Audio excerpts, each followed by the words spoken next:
दोस्तों, शारदीय नवरात्रि 2019 का आगमन आज से ठीक 7वें दिन होने जा रहा है। शक्ति पूजा के 9 रूपों को समर्पित यह 9 दिवसीय पर्व 29 सितंबर को शुरू होगा, जो 7 अक्टूबर 2019 तक चलेगा।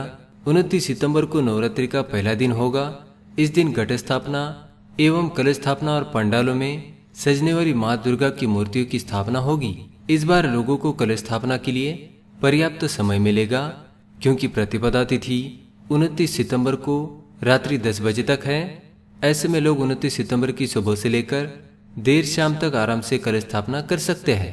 नवरात्रि के ये 9 दिन काफी शुभ माने जाते हैं, इसलिए इनकी शुद्धता के लिहाज से शास्त्रों में कुछ खास नियम बताए गए हैं। नवरात्रि व्रत के नियम की पालना करके हम देवी माँ को प्रसन्न कर सकते हैं और उनके परम भक्त बन सकते हैं। चलिए जानते हैं आखिर नवरात्रि के 9 दिन कौन सी नियमों का पालन करना चाहिए।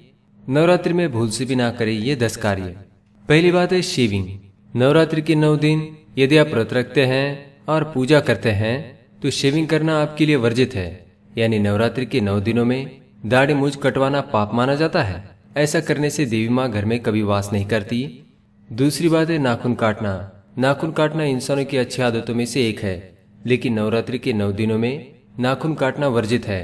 इससे धन की हानि होती है और शारीरिक परेशानियां भी आ सकती है। तीसरी बात है खाली घर। यदि आपने नवरात्रि के लिए कलश एवं मूर्ति की स्थापना की है तो इस बीच घर को अकेला नहीं छोड़ना चाहिए। कलश स्थापना की है तो घर में कोई न कोई महिला अवश्य रहे। साथ ही घर को रोज साफ रखना चाहिए और मकड़ी की जाले दिखे तो उसे तुरंत हटा दे, ये बहुत बुरा प्रभाव डालते हैं। चौथी बात है खान पान। 9 दिनों के इस अंतराल में आपको लहसुन, प्याज जैसी चीजों को खाने से परहेज करना चाहिए। साथ ही नॉनवेज बिल्कुल भी नहीं खाना चाहिए। ऐसे में सात्विक भोजन का सेवन आपके लिए बेहतर साबित होगा।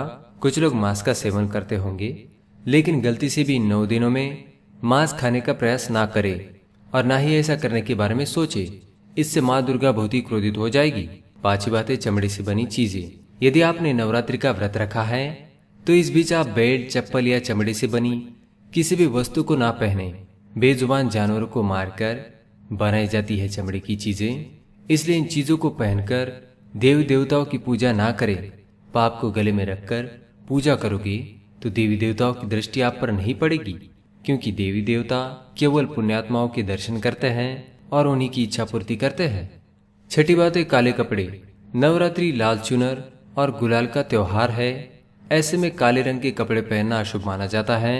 काला रंग अंधकार को दर्शाता है, इसलिए नवरात्रि में इसे ना पहने। सातवीं बात नमक का सेवन। नवरात्रि के व्रत के समय आप अनाज में नमक का इस्तेमाल भूल से भी ना करें। अगर व्रत नहीं रखा है तो आप नमक खा सकते हैं, लेकिन व्रत रखा है तो इसका कठोरता से पालन करें, तभी देवी माँ की कृपा आप पर हो सकती है। आठवीं बात है धूम्रपान एवं शराब है वर्जित। नवरात्रि के 9 दिन काफी शुभ माने जाते हैं। ऐसे में इन दिनों धूम्रपान और शराब पीना वर्जित माना गया है। इन 9 दिनों में केवल शुभ कार्य करने चाहिए, जैसे कि दान धर्म करना या लोगों की मदद करना। शराब पर पैसे लुटाने से अच्छा है कि किसी भूखे को रोटी खिला दो, इससे देवी माँ जल्दी प्रसन्न हो जाएगी। 9वीं बात है ब्रह्मचार्य। नवरात्रि में एक बात का विशेष ध्यान सभी को रखना चाहिए। यदि आप व्रत कर रहे हैं या ना कर रहे हैं, लेकिन इन 9 दिनों में हर व्यक्ति को ब्रह्मचार्य का पालन करना चाहिए। नवरात्रि के दिनों में शारीरिक संबंध ना बनाए और ना ही किसी पराई स्त्री के प्रति मन में दूषित विचार आने दे। 10वीं बात है मासिक धर्म। यदि आपके मासिक धर्म का दौर चल रहा है तो इन दिनों आप पूजन नहीं कर सकते। कभी भी जमीन पर बैठकर या खड़ा होकर माँ की पूजा ना करें, बल्कि आसन बिछाकर उस पर बैठकर ही पूजा करें। और ध्यान रहे कि आसन हमेशा ही जूट या ऊन का होना चाहिए। नवरात्रि के समय देवी माँ को भूल से भी तुलसी और दुर्वा अर्पित ना करें। तो दोस्तों, ये थे वो 10 कार्य जो नवरात्रि के 9 दिन नहीं करने चाहिए। इस वीडियो को देखने के लिए आप सभी का धन्यवाद करता हूँ। हमारे चैनल को सब्सक्राइब करें ताकि आप और भी जानकारी वाली वीडियो देख सके। धन्यवाद। कमेंट में जय दुर्गा माँ जरूर लिखें। धन्यवाद।